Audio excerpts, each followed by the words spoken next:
Welcome to Alpha Insights. I'm Jordan. Today we're breaking down Apple's first quarterly report since the company announced Tim Cook is stepping down, and what that earnings release could mean for the broader tech market. Joining me is Jonathan, market analyst. Jonathan, great to have you. Remember, if you have questions as we go, you can ask us at stockalpha.ai. Thanks for having me, Jordan. Good to be here. The big focus this quarter is iPhone revenue. It's the single largest driver of Apple's top line, and analysts are watching a number that could really set the tone. Interesting. So, the real question here is, will iPhone revenue come in around the market's expectation of about 20% year over year? If it does, that suggests demand remains durable even with the leadership news in the background. If it misses, the stock could face sharper volatility than usual because investors will be parsing both the results and what management says about the future. You've also flagged some odd-looking percentages in the research. About 61%, about 27%, and about 0.1%. What are those, and how should listeners think about them? I mean, when you look at the data, those aren't sales figures. Think of them as sensitivity levers for valuation models. Roughly speaking, one could represent a high-case assumption for relative performance or margin expansion. That's the about 61% input.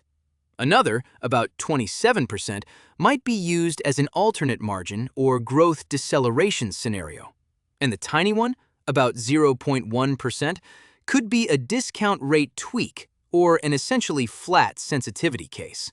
The point is, run multiple scenarios rather than relying on a single straight-line forecast. Right. There are a couple of real risks to keep front of mind. Guidance risk is one. Apple could report a strong quarter and still issue cautious forward guidance, which often leads to price weakness. Then there's the leadership transition itself. Tim Cook's exit adds headline risk, and if management commentary is vague on succession or strategy, that amplifies uncertainty. Honestly, I was a bit surprised by how quickly that can shift sentiment in large-cap tech names. What should investors be watching when the report actually drops? Watch the official revenue numbers first, especially iPhone revenue against that about 20% expectation. Look at unit trends if Apple discloses them, and then pay close attention to the wording on guidance. Is management conservative, neutral, or optimistic? Also check adjusted margins and any commentary on services or other product lines, because those influence how analysts rerun fair value models.